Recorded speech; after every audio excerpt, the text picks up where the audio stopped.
ख्वाबों को हकीकत में बदलने का दम रखते हैं, जो मुश्किलों में भी मुस्कुराकर कदम रखते हैं। सपने कल के उन्हीं जज्बों की कहानी सुनाता है जो अपने हुनर से नया इतिहास रचते हैं।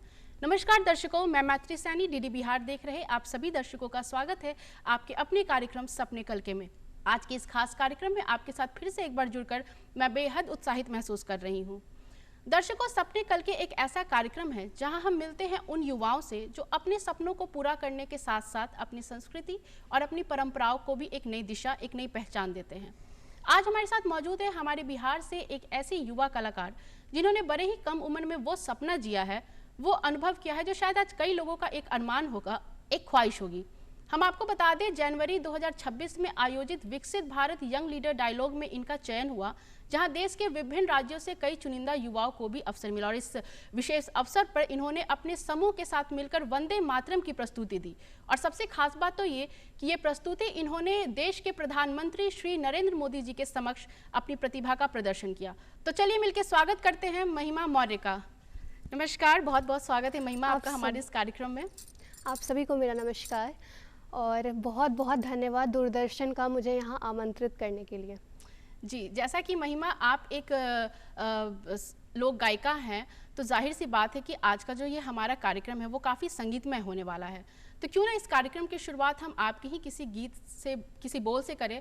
तो मैं चाहूँगी कि आप ये कार्यक्रम की शुरुआत अपने ही किसी गीत से करें, लेकिन इससे पहले आप अपने बारे में हमें और हमारे दर्शकों को बताएं जो यहाँ से आपको और बेहद अच्छे तरीके से जान सकें। जी, मेरा नाम महिमा मौर्य है और मैं बिहार पटना शाहगंज से हूँ और मैंने अभी जस्ट अपना 12th कंप्लीट किया है और मैं लोक संगीत और शास्त्रीय संगीत का अध्ययन कर रही हूँ।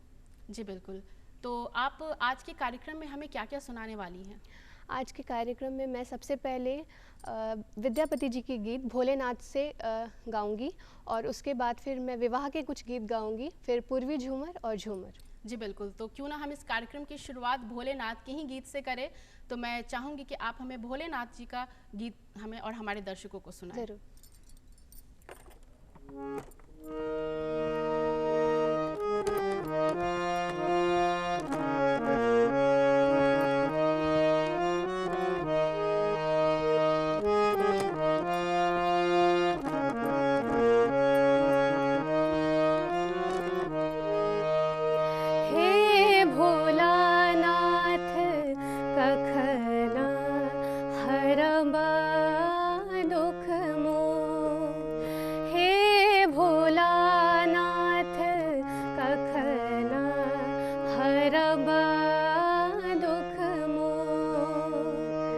दुख ही जन्म भेल दुख ही गमा वाला, दुख ही जन्म भेल दुख ही गमा वाला, सुख साप नेहु नहीं दे।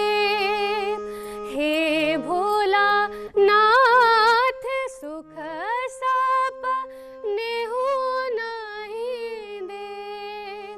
हे भोला नाथ कखना हरबा दुख।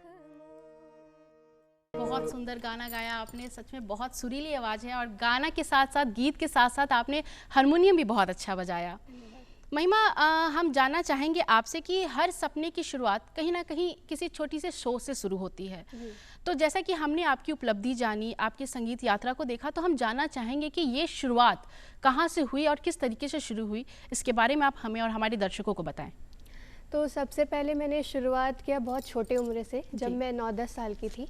तो फिर मैंने सीखना शुरुआत किया किलकारी से। फिर वहाँ पे मैंने शास्त्रीय संगीत सीखना शुरू किया, जो मेरी सबसे पहले गुरु हैं साधना कुमारी, जिनसे मैंने सीखना शुरू किया। उसके बाद फिर मैं लोकगीत भी मैंने सीखा और जिनसे सीखा उनका नाम श्यामा झा है। फिर मैंने 2 साल बनारस में सीखा शास्त्रीय संगीत और अभी मैं पटना में सीख रही हूँ रजनीश सर से शास्त्रीय संगीत। जी जी बिल्कुल। तो हमने आपके संगीत यात्रा के बारे में तो हमने जान लिया। मैं चाहूँगी कि आप, हम बातें तो आगे और भी आपसे करते रहेंगे, तो आप हमें अपना अगला प्रस्तुति क्या सुनाना चाहेंगी? हरे हरे बास के मरौता देखते सुहावन लागे। हरे हरे बास के मरौता देखते सुहावन लागे ताहि में जरल हीरा लाल बहुते मन भावन लागे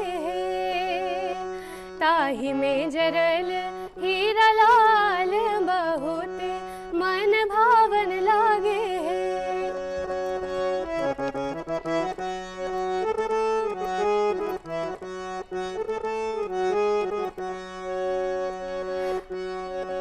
मरवा के बीच बीच कल शाहरीस गराई गईले मरवा के बीच बीच कल शाहरीस गराई गईले चामुख जरे सारी रात तक बेटी के ब्याह हुई है चामुख जरे सारी रात तक बेटी के ब्याह हुई है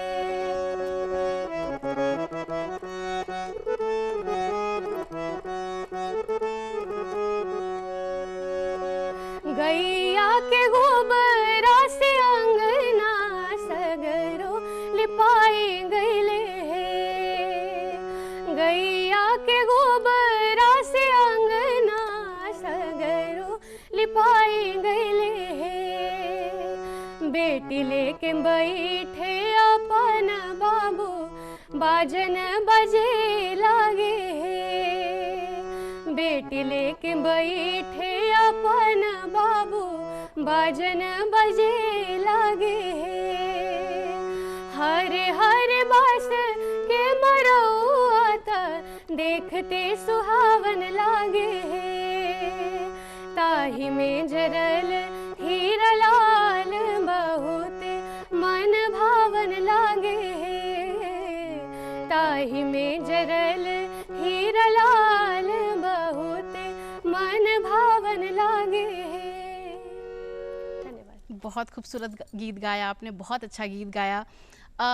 जैसा कि आज के दौर में क्या हो रहा है ना कि शहरों की अगर हम बात करें तो ये शायद अब नहीं ज़्यादातर देखा जाता है लोकगीत, अगर जयमाला हो रहा है तो उस वक्त नहीं देखा जाता है। लेकिन मैं यही कहना चाहूँगी कि हमें अपनी परंपरा को, अपनी संस्कृति को नहीं खोना चाहिए, इसे बरकरार रखना चाहिए। इससे हमारा जो परंपरा है वो बना रहता है और वो खूबसूरती दिखते रहती है। लेकिन जो आज के दौर में कहीं ना कहीं वो खोते चली जा रही है।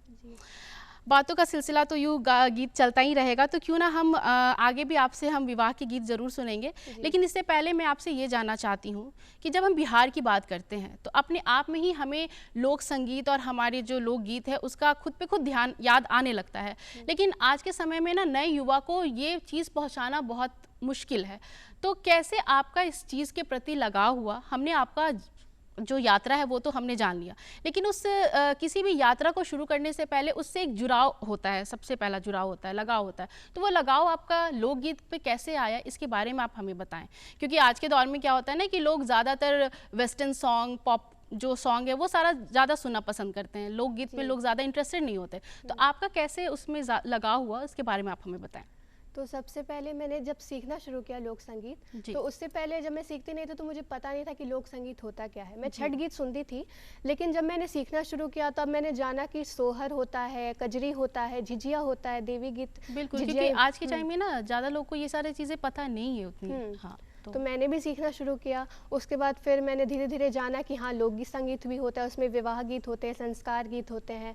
फिर मैंने सीखा, फिर धीरे धीरे मैंने शारदा सिन्हा जी को सुनना शुरू किया, जो भी लोक संगीत गाते हैं उनको सुनना शुरू किया। फिर मेरा लोक संगीत से जुड़ाव हुआ, फिर मैंने इसी से धीरे धीरे करते करे मेरा लोक संगीत से जुड़ाव खुद पे खुद ये सब सुनते हुए और अपने आप जो कहते हैं ना कि जब इंसान के अंदर कला होती है तो वो अपने आप उसके प्रति इंसान खींचा चला आता है, और वही शायद आपके साथ भी हुआ महिमा जी। बिल्कुल। तो मैं जानना चाहूँगी आपसे कि हर सपने की तरफ, जब भी हम किसी सपने की तरफ चलते हैं तो कई सारी चुनौतियों का हमें सामना करना पड़ता है। तो आपको इन संगीत यात्रा में, और आप पढ़ाई भी कर रही हैं, तो किन सारी चुनौतियों का आपको सामना करना पड़ा, उसके बारे में आप हमें बताएं। मेरी सबसे बड़ी चुनौती तो जब मैंने सीखना शुरू किया तो मेरा उसके बाद ज़्यादा मन लगने लगा उसमें, तो फिर घर से भी थोड़ा सा होने लगा कि ज़्यादा टाइम वहाँ देती थी और रिलेशन में भी सब बोलते थे, तो उसमें ज़्यादातर देखना पड़ा, लेकिन उसके बाद धीरे धीरे सब ठीक हो गया। जी बिल्कुल। तो इस संगीत यात्रा में आपके बिना परिवार का, बिना माता पिता के समर्थन का तो हम कोई भी सपने को अचीव नहीं कर सकते, पूरा नहीं कर सकते हैं।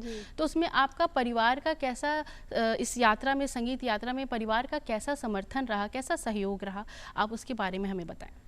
तो मैंने सीखना खुद से तो शुरू नहीं किया था, मैं ऐसे ही गाती थी नॉर्मली, तो मुझे ज़बरदस्ती डाला गया सीखने के लिए, तो मेरे पेरेंट्स ने मुझे डाला था, तो ये बहुत बड़ा सपोर्टिंग है पेरेंट्स की तरफ से। और उसके बाद जब प्रोग्राम आगे करने लगी तो उसमें भी बहुत सपोर्ट मिला पेरेंट्स की तरफ से। जी बिल्कुल, सबसे अच्छी बात यही होती है ना कि जब हमारे माता पिता हमारे कला को पहचानते हैं और हमारे सपने में हमारा साथ देते हैं तो वो सपना ज़रूर पूरा होता है। बिल्कुल। तो अब आगे आप हमें क्या संगीत सुनाना चाहती हैं? हालांकि हम लगन का गीत सुन लिए, जयमाला का गीत सुन लिए, तो आप अगला विवाह गीत हमें क्या सुनाना चाहेंगी? अगला जो विवाह गीत है गुरहथी का है। जी बिल्कुल। जब दुल्हे के जो भाई होते हैं। जी बिल्कुल, ये तो बहुत ही खास रस्म होता है। जी। तो जब दुल्हे के भाई होते हैं तो महिलाएं की तरफ से वो गाए जाते हैं, उनको नोक झोंक के लिए, गारी देने के लिए, जिनको भैंसुर बोलते हैं बड़े भाई को, तो उनके लिए गाया जाता है गुरहथी का गीत। जी दर्शकों, मैं आपको बता दूं कि ये जो रस्म है विवाह का, ये बहुत ही खास रस्म होता है और इसमें सबसे खास बात ये होती है कि इस रस्म में मंडप में दुल्हन तो होती है लेकिन दूल्हा नहीं होता है, और दूल्हे का जो भाई होता है वो दुल्हन को एक धागा भेंट करता है जो कि जौहरात के रूप में होता है। हालांकि वो जौहरात ही होता है लेकिन वो रक्षा सूत्र का सिंबल माना जाता है, जिसमें जो दूल्हा का बड़ा भाई होता है उसे ये जिम्मेदारी होती है कि वो दुल्हन का भाई की तरह आगे रक्षा करे। जो जेठ होता है वो भाई की तरह हर परिस्थिति में दुल्हन का रक्षा करे जिस भी वो नए जगह जाती है। तो हम इस शुभ चीज़ को हम आपके गाने के माध्यम से सुनना चाहेंगे। आप हमें गुरहथी का गीत ज़रूर सुनाएं। जी।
मरवा के आरे पारे चंदा सितारा, मरवा के आरे पारे चंदा सितारा, देखे मरवा के भाई सुरगज भी नजारा, देखे मरवा के भाई सुरगज भी नजारा।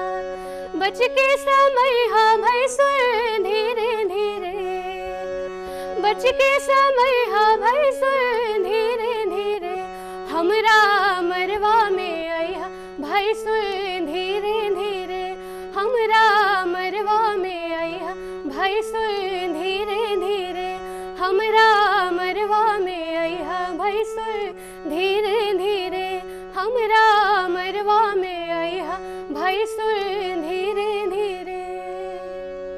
बहुत बेहतरीन आपने गीत सुनाया है। ये तो सबसे ज़्यादा प्रचलित गीत है। जब भैंसुर आते हैं, जब जेठ आते हैं मरवा में, तो ये गीत सबसे ज़्यादा प्रचलित है।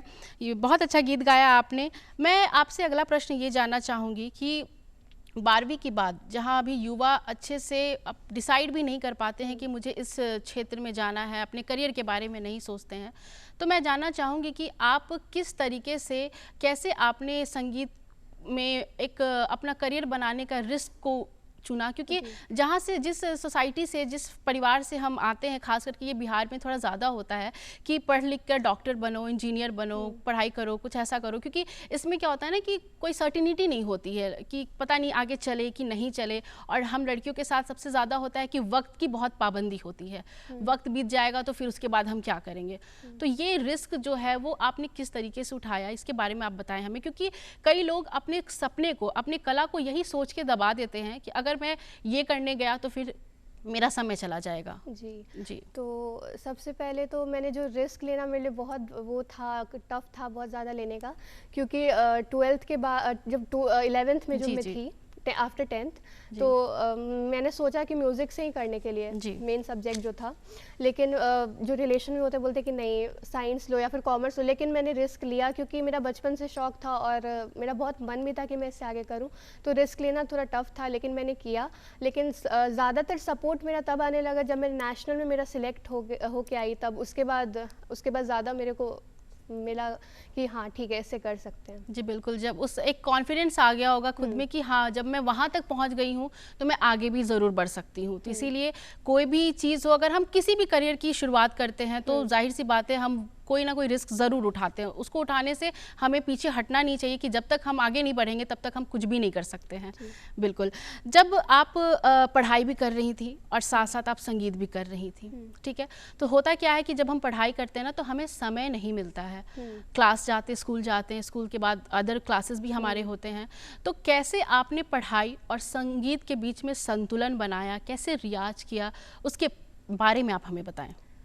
तो मेरे लिए बहुत टफ रहा है, जब मेरा स्कूल जो रहा है उस टाइम स्कूल टाइमिंग जो रहता है मेरा बहुत टफ रहा है, क्योंकि अभी आपने बताया कि आपने 12th का एग्ज़ाम दिया है और इस दौरान समय नहीं मिलता है। हाँ। और आप नेशनल तक भी पहुंच चुकी हैं, तो इसके बारे में आप हमें बताएं। जी, मेरा जो स्कूल टाइमिंग रहा है बहुत टफ रहा है। जी। क्योंकि स्कूल से आना, उसके बाद फिर रिहर्सल में चले जाना, कभी प्रोग्राम भी ग्रुप के साथ जो किलकारी में होता था वो भी, और मेरा क्लास भी रहता था म्यूज़िक का, स्कूल से आने के बाद तुरंत कभी कभी खाना भी नहीं खाती थी क्योंकि रिहर्सल रहता था। तो उसके बाद जब रिहर्सल से आती थी, क्लास से आती थी म्यूज़िक क्लास से, तो उसके बाद फिर मेरा ट्यूशन रहता था, फिर स्कूल का वर्क होता था रात में, तो टाइम ही बिल्कुल नहीं मिलता था। थोड़ा टफ रहा है मेरा म्यूज़िक को लेके और पढ़ाई को लेके, लेकिन आफ्टर 10th थोड़ा हल्का लगा है मेरे को, लेकिन स्कूल टाइमिंग ज़्यादा मेरे लिए टफ रहा है। देखिए मेरा कहना ये था कि अगर हमें, जैसे बहुत सारे ऐसे युवा होंगे जिन्हें मन करता होगा, जिन्हें ये सपना होगा कि हम भी संगीत के क्षेत्र में जाए, स्टडी करने के साथ साथ हम एक्स्ट्रा एक्टिविटीज़ भी करें, चाहे किसी भी क्षेत्र में हो, तो सबसे बड़ा चीज़ है उस चीज़ को संतुलन करना। वो सबसे ज़्यादा क्या होता है उसके, वो बताएं आप हमें, कैसे उस चीज़ को हम मैनेज करें कि दोनों हमारा साथ चल सके वो चीज़। आजकल तो बहुत टफ है क्योंकि लोग मतलब कभी साइंस में ही, कॉमर्स में, ये सब में बहुत ज़्यादा मतलब इन्वॉल्व हैं। कोई आर्ट्स लेना नहीं चाहता या फिर कोई म्यूज़िक फील्ड में, कोई भी फील्ड में आर्ट्स के हो तो वो आना नहीं चाहता है तो मेरा ये कहना है कि अगर आपको कोई चीज़ पसंद है आप उसको डेली 1 घंटा भी टाइमिंग दीजिए, लेकिन दीजिए। जी बिल्कुल, ये तो वही बात है ना कि अगर हम किसी चीज़ को चाहते हैं तो उसमें हमें सैक्रिफाइस करना बहुत ज़रूरी है। जब तक हम किसी चीज़ को छोड़ेंगे नहीं अब तो हम उस चीज़ में कुछ कर नहीं सकते, तो कुछ पाने के लिए हमें कुछ ना कुछ खोना पड़ता है। जी बिल्कुल, जैसा हम लोकगीत की जब बात करते हैं तो महिमा, लोकगीत की जब हम बात करते हैं तो उसमें एक झूमर भी आता है। जी बिल्कुल, तो उस झूमर में ही, उस शब्द में ही उसका अर्थ है झूमना। और दर्शकों हम आपको बता दें, झूमर जो गीत है वो झूमर नृत्य के साथ गाया जाता है और ये खुशी और उल्लास का प्रतीक होता है। आमतौर पर ये शादी, त्योहार या फिर फसल कटाई के समय में ये गीत ज़्यादा गाया जाता है। तो क्यों ना हम झूमर गीत आपके से सुने, आप हमें झूमर गीत ज़रूर सुनाएं। ज़रूर, जैसे आपने कहा झूमर मतलब झूम के ही गाना, तो ये महिलाओं के द्वारा गाया जाता है समूह में, और इसका मेन उद्देश्य जो है श्रृंगार रस का प्रतीक है, खुशी का प्रतीक है। जो भी खुशी का माहौल या फिर विवाह में हो गया, जो भी ऋतु हो गया, वो सब में गाया जाता है। जी बिल्कुल, तो मैं सुनाती हूँ थोड़ा सा। जी।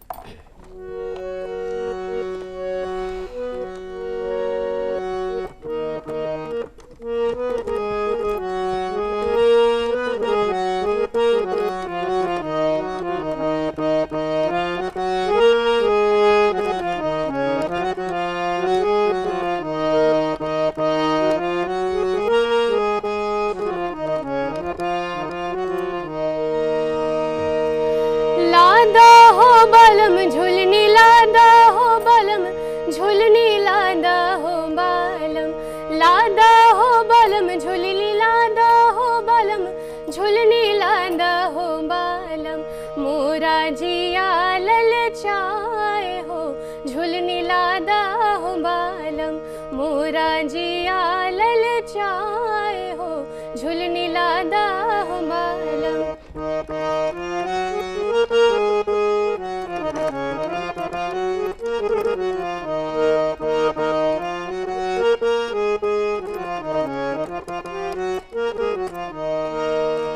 पटना के पायल भागलपुर के कंगना आरा के नेकलेस पूरनिया से सजना आरा के नेकलेस पूरनिया से सजना आरा के नेकलेस पूरनिया से सजना बिंदिया बिंदिया ले आया चमकदार हो झुलनी लादा हो बालम बिंदिया ले आया चमकदार हो झुलनी लादा हो बालम मोरा जिया ललचाए हो झुलनी लादा हो बालम मोरा जिया ललचाए हो झुलनी लादा हो बालम लादा हो बालम झुलनी लादा हो बालम झुलनी लादा हो बालम लादा हो बालम झुलनी लादा हो बालम झुलनी लादा हो बालम मोरा जिया ललचाए हो झुलनी लादा हो बालम मोरा जिया ललचाए हो झुलनी लादा हो बालम। आप इतना अच्छा गीत सुना रही हैं, आपकी आवाज़ इतनी अच्छी है कि बार बार आपसे गीत सुनने की इच्छा हो रही है। तो मैं चाहूँगी कि हम गीतों की कड़ी को ना तोड़ें, तो आप और एक क्या गीत हमें सुनाना चाहेंगी, आप हमें ये बताएं। मैं सुनाना चाहूँगी पूर्वी झूमर। जी, तो मैं एक चीज़ पूछना चाहूँगी, अभी आपने झूमर गाया, एक सवाल है गीत गाने से पहले कि ये झूमर और पूर्वी झूमर में क्या फ़र्क है, इसके बारे में आप हमें बताएं। जी, जो पूर्वी होता है और जो झूमर होता है वो अलग होता है। जब दोनों को मिला के गाया जाता है तो वो अलग गीत बन जाता है। जी। तो जो पूर्वी होता है पूर्वांचल उत्तर प्रदेश में और बिहार के पश्चिम में गाया जाता है भोजपुरी भाषा में। जी जी। जो ये बहुत प्रचलित है पूर्वी, ये ज़्यादातर प्रचलित है, गाया जाता है। महेंद्र मिश्र ने इनको बहुत ज़्यादा बढ़ावा दिया है कि ये गाया है बहुत ज़्यादा। जो पूर्वी का मेन उद्देश्य जो होता है दर्शाता है वो होता है सेपरेशन, यानी विरह, सैडनेस, ये सब चीज़ का ये प्रतीक है। क्योंकि इसमें महिलाएं जो हैं अपने पति के लिए गाती हैं।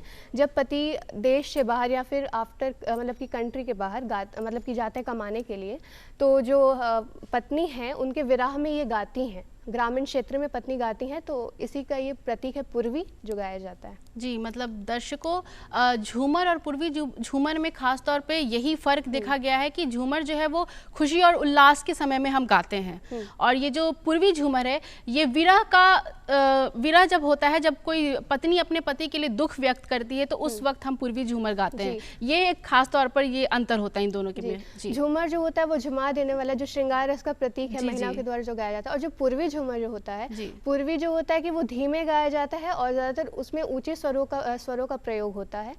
पूर्वी हो गया सेपरेशन हो गया, लेकिन झूमर हो गया खुशी में गाया जाता है। पूर्वी झूमर जो अलग हो गया, पूर्वी झूमर जो हो गया उसमें शब्द तो आपका सेपरेशन के रहेंगे लेकिन वो झूम के गाया जाता है पूर्वी झूमर। मतलब अपनी दुख को भी एक खुशी के रूप में ही दिखाना, हंसते खेलते हुए दिखाना।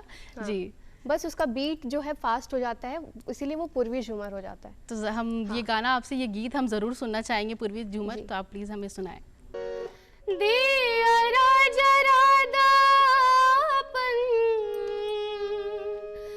भैया के जगादा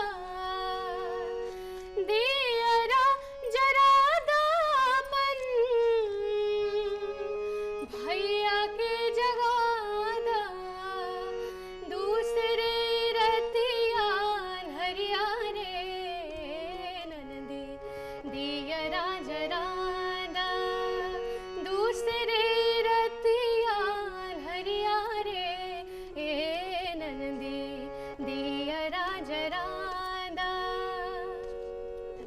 बहुत अच्छा गीत गाया आपने। आपका गीत सुनकर और आपसे बातें करके हमें समय का बिल्कुल भी पता नहीं चला। तो जैसे कि हमारे पास बहुत थोड़ा समय बचा हुआ है, तो क्यों ना कार्यक्रम को ख़त्म करने से पहले मैं चाहूँगी कि आप कुछ हमारे दर्शकों के लिए, युवा दर्शक जो देख रहे हैं, उनके लिए कुछ आप संदेश दीजिए। जी ज़रूर। जी। मैं आजकल के युवा को यही कहना चाहती हूँ कि हाँ, पढ़ाई ज़रूरी है, मॉडर्न होना ज़रूरी है थोड़ा सा, क्योंकि कुछ चीज़ें हैं जो हम लोग को पीछे छोड़नी होती हैं। लेकिन इसका मतलब ये नहीं है कि आप अपने कल्चर को भूल जाइए और इतना भी मॉडर्न में चले जाइए कि अपना कल्चर लुप्त होता जाए। क्योंकि जैसे मैंने बताया, लोकगीतों में बहुत सारा ऐसा चीज़ है, या फिर कोई भी आर्ट्स में कोई भी ऐसा चीज़ है जो लुप्त होते जा रहा है। स्पेशली लोक संगीत में कहा जाए, सोहर हो गया, कजरी हो गया, झिझिया हो गया, जो आजकल के युवा नहीं जानते हैं। तो मैं यही चाहूँगी कि पढ़ाई के साथ साथ अपने कल्चर को भी जानिए, उसको आगे बढ़ाइए। तो बस इसी के साथ। जी बिल्कुल। तो दर्शकों, हर कार्यक्रम का एक आरंभ होता है तो एक सुंदर समापन भी। आप भी मेहनत करते रहिए और अपने सपनों को साकार कीजिए, और कल आप भी अपने सपनों को साकार करेंगे तो इसी तरह आप दूरदर्शन के स्टेज पे हमारे साथ सामने बैठे रहेंगे। तो हर कार्यक्रम का एक आरंभ होता है और एक सुंदर समापन भी। इसी आशा और विश्वास के साथ कि हम फिर मिलेंगे एक नए उद्देश्य, एक नई प्रेरणा के साथ। तब तक के लिए देखते रहिए DD बिहार और हमें इजाज़त दें।